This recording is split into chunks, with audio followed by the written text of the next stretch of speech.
Now at 5, what local health officials say about the prospect of the pandemic transitioning to something else. 4 years since the Parkland, Florida shooting massacre, and the families of the victims are still calling for change. I'm Natalie Brand in Washington with their message to the president and their demonstration around and above the White House. And the promising spinal implant giving new hope to people who are paralyzed. The 4 states' most watched news starts now. We've been in the COVID pandemic for nearly 2 years, but signs increase that we'll eventually transition to an endemic. This is KOAM News at 5. The word endemic has been appearing more lately as the CDC continues to alter guidance related to the COVID-19 pandemic. An endemic is a disease outbreak that's consistently present but limited to a particular region. Jessica Liberty with Freeman Health System in Joplin says hope is on the horizon. Guidance has continued to shift from the CDC, so they're looking at preparing us for that. So I think, we're going to get to a really good place where we continue to take measures to protect ourselves, but it's going to be sustaining. So it's not an extreme measure that we have to continue to take. So I'm really excited to see what 2022 holds, because I think that we'll ultimately reach a place where we can coexist with COVID. Tonight at 6, we're going to take a more in-depth look at what needs to happen to get COVID-19 from pandemic status to endemic status. Kansas officials face 2 lawsuits over a Republican redistricting law.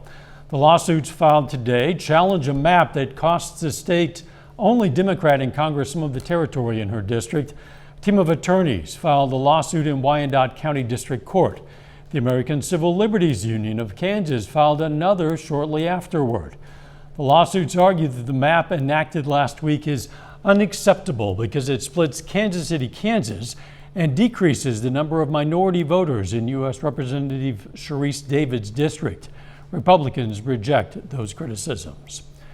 The leader of the Missouri Senate says he's trying to find a magic path to an agreement on a congressional redistricting plan for his state. The Senate met in a rare weekend session as a filibuster by a conservative coalition continued. Republicans hold 6 of the 8 U.S. House seats in Missouri. A redistricting plan passed by the Missouri House is projected to continue that, but conservative senators are pushing for a map that could give Republicans a shot at 7 seats. Investigators are set to begin digging through rubble to determine the cause of last week's massive fire that smoldered for 4 days and engulfed a $65 million luxury apartment complex in Oklahoma City that had been under construction.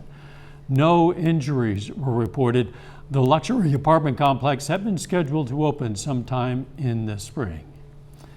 Nice start to the work week. Let's check in with Doug Heddy. Yeah, it's turned out to be a pretty good Monday for us today. Temperatures nice as we have warmed well into the 50s, pushing 60 degrees, quite a bit of sunshine across the region, and we're going to have clear skies as we go through the rest of the evening hours. Here's our next storm system, Pacific Northwest, so it's just getting into the lower 48, but it will change our weather up by the time we head into Wednesday and Thursday. It's a fairly strong system that's going to head in our direction. Temperatures right now, we're sitting into the mid 50s. We have southerly winds, which are going to increase over the next couple days, or the winds have been switching back out of the south, and they're going to increase over the next couple days and really help us warm up. Through the evening hours, we slide back through the 50s, 40s, upper 30s. Later on tonight, of course, we'll talk more about thunderstorms, freezing rain, sleet, and snow here in just a bit. See you then. Time could be running out for a diplomatic solution to avoid war in Ukraine. CBS News has learned Russian forces have moved out of staging areas but are not yet in position to launch an attack on Ukraine. The Biden administration says that attack could come any day now. The State Department is preparing to pull out all personnel from the embassy in Kyiv. The busiest border crossing between the U.S. and Canada is open again. Canadian police moved out trucks and arrested dozens of protesters who had blocked the Ambassador Bridge between Detroit and Windsor, Ontario, as part of a larger protest against Canada's COVID restrictions. The bridge closure disrupted auto production in several states, costing automakers around $850 million. Today marks 4 years since the tragic Marjorie Stoneman Douglas High School shooting killed 17 people, most of them students. Parents of the victims and student activists are marking the solemn date by rallying near the White House to demand action on gun legislation. Natalie Brand reports from Washington.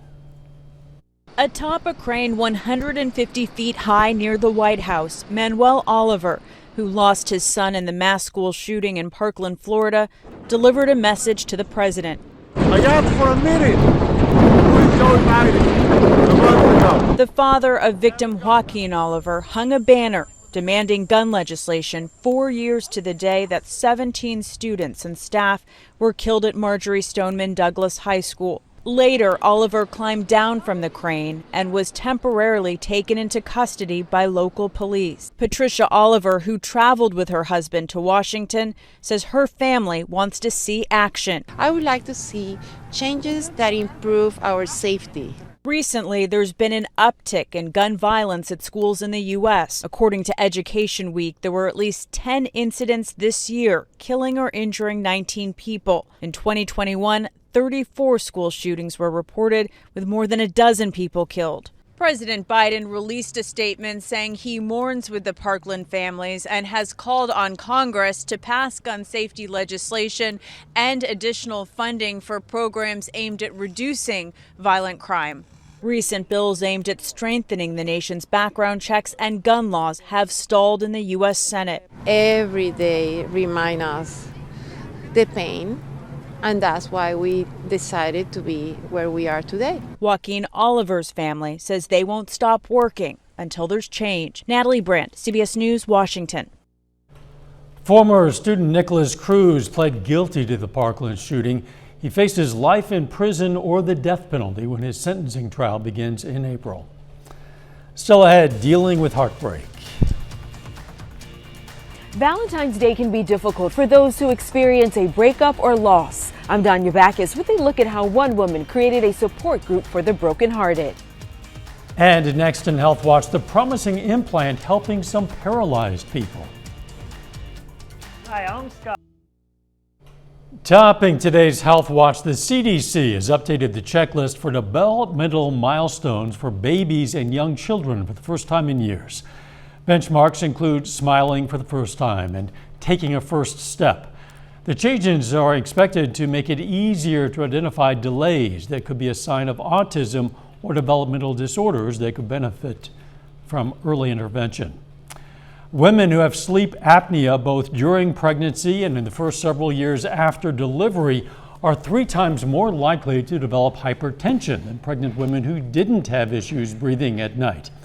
Researchers in Boston say the women were also twice as likely to have metabolic syndrome, which consists of a number of conditions that increase the risk of heart disease, stroke, and diabetes. With some promising news from scientists who developed a spinal implant to help paralyzed people walk again. Tina Kraus reports from London on the encouraging results. Michel Riccati was paralyzed in a motorcycle accident 5 years ago. His spinal cord was completely severed. But doctors in Switzerland helped him walk again with an electrical implant surgically attached to his spine.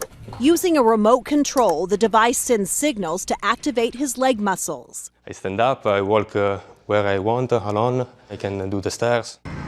Researchers say it's the first time someone this injured has been able to walk again. This is not the cure for spinal cord injury, but it is a critical step to improve people's quality of life.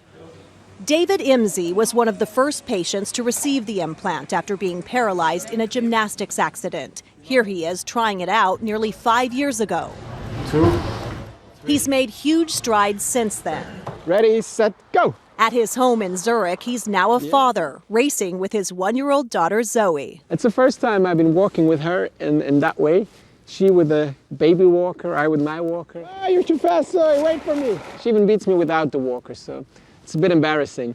Nico, it looks like it works. The technology isn't designed to help people walk in their everyday lives. It's practice to exercise their muscles. We are going to empower them with the ability to stand, maybe to make some step. So far, 9 people have had success in trials, and scientists say the implant seems to help repair damaged nerves. Even with the implant turned off, Imzi can go kite surfing by making slight movements with his feet. Tina Kraus, CBS News. Swiss researchers plan to launch a bigger trial in about a year involving up to 100 patients. The implant research is published in the journal Nature Medicine. And that is a look at today's health news. A little bit later, Walmart changes its policy concerning masks for employees. Plus another fairly strong storm system rolling in this week. I'll have those details coming up.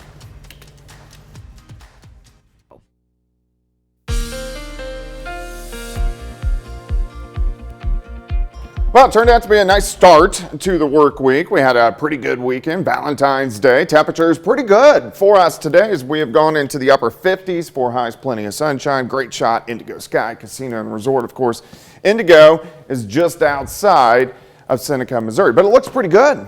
We have quite a bit of sunshine. We're going to have pretty much clear skies throughout the evening hours. Temps right now, mid to upper 50s once you get into northeastern Oklahoma, out through southeastern parts of Kansas. Looks great, 7th and Rangeline. We are looking north.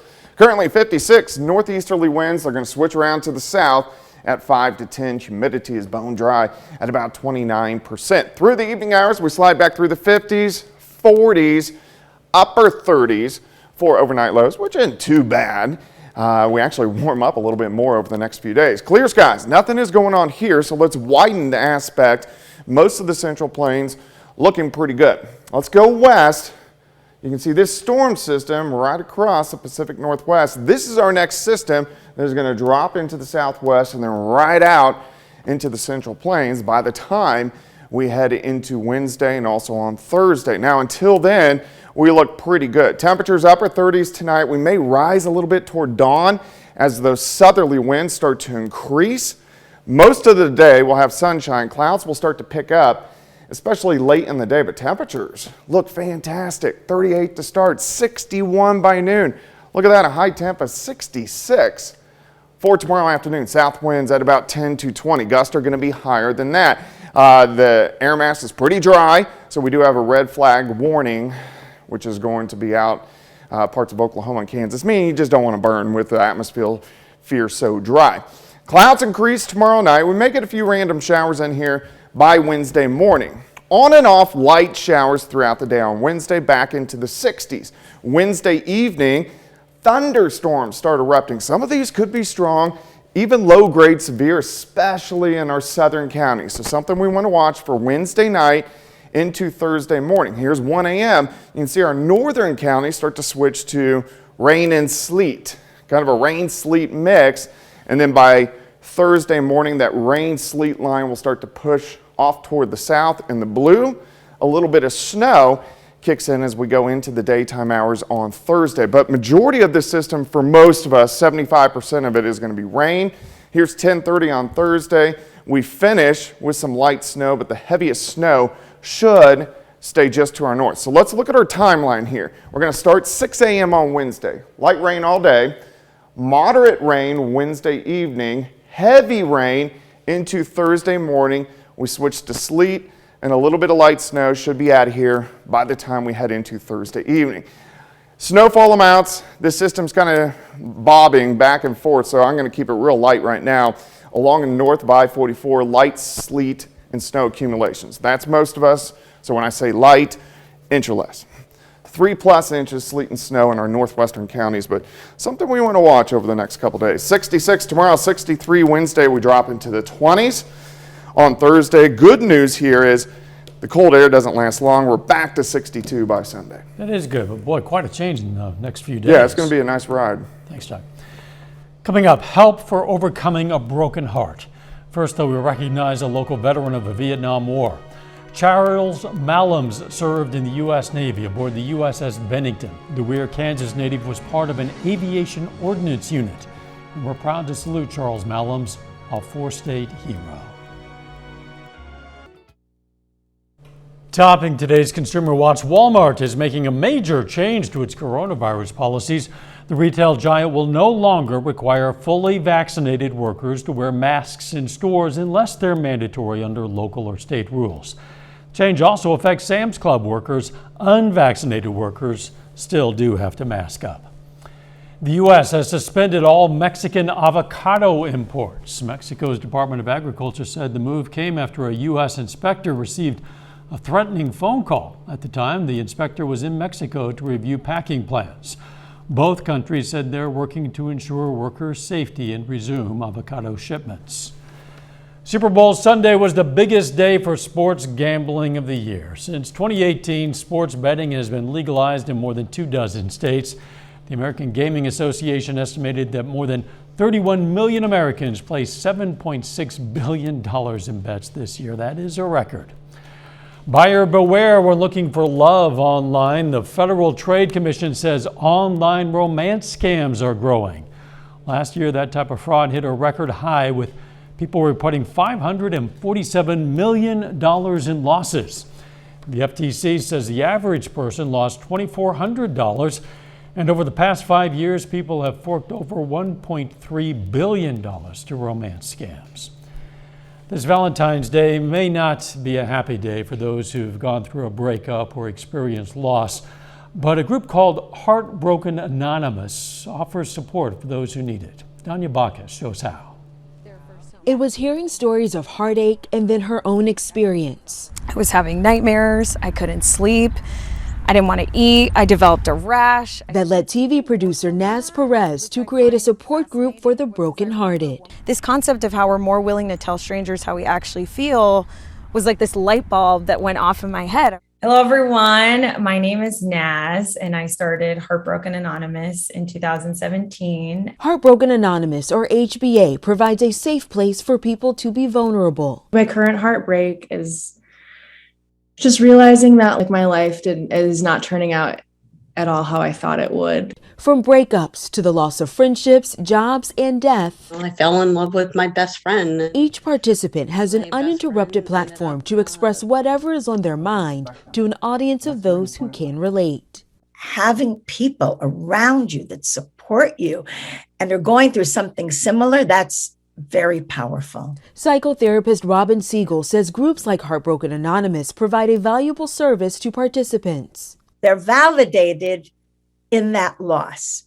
So people don't minimize it. They don't say, oh, it'll be finished soon. And also it's the support of people who are not going to judge you. They're there for you. They really listen to you and what you're going through. Lately, I've been kind of just feeling like frustration and anger. Molly Cotner has gone from participant to meeting facilitator. Once you get over that hump of sharing and being vulnerable, and then you feel that connection with other people, then you feel less alone and it's not as scary. The pandemic has forced the once in-person group to go online, expanding its reach. I actually do have faith that it will be worldwide one day, and that is my hope and dream at least. Just so people can connect and increase empathy. And to remind each other that they're not alone.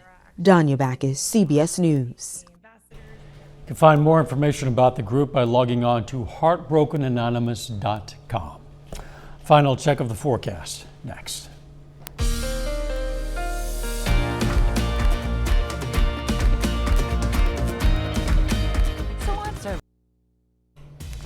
Up next on the CBS Evening News, growing concern tonight as a Russian invasion of Ukraine appears imminent. Then on KOIM News at 6, more from local health officials on the prospect that the pandemic could transition to an endemic and just what exactly that means. Plus, on this Valentine's Day, some couples have their auras read in Joplin, and a local man gives his wife a Valentine's Day surprise at a Pittsburgh sandwich shop. Stay with us for the CBS Evening News and then KOIM News at 6. Boy, some dramatic changes coming in the days ahead. Yeah, first we're going to warm up a little bit more over the next couple days. 66 tomorrow, 63 on Wednesday, on and off showers, but thunderstorms Wednesday evening, Wednesday night. Some of these could be strong, even low-grade severe, and then we switch over to light sleet, light snow, and drop into the 20s on Thursday. Thankfully, the cold air doesn't stick around too long. I think majority of the system is going to be rain, but we are going to have some slick spots out there on Thursday, so we need to watch out for that. Certainly the next few days. Be aware of the possibility, the risks. Yep. Thanks, Doug. And thank you for joining us. The CBS Evening News is next. And of course, we'll be right back here for KOAM News at 6. We'll see you then. Let's make it a great evening.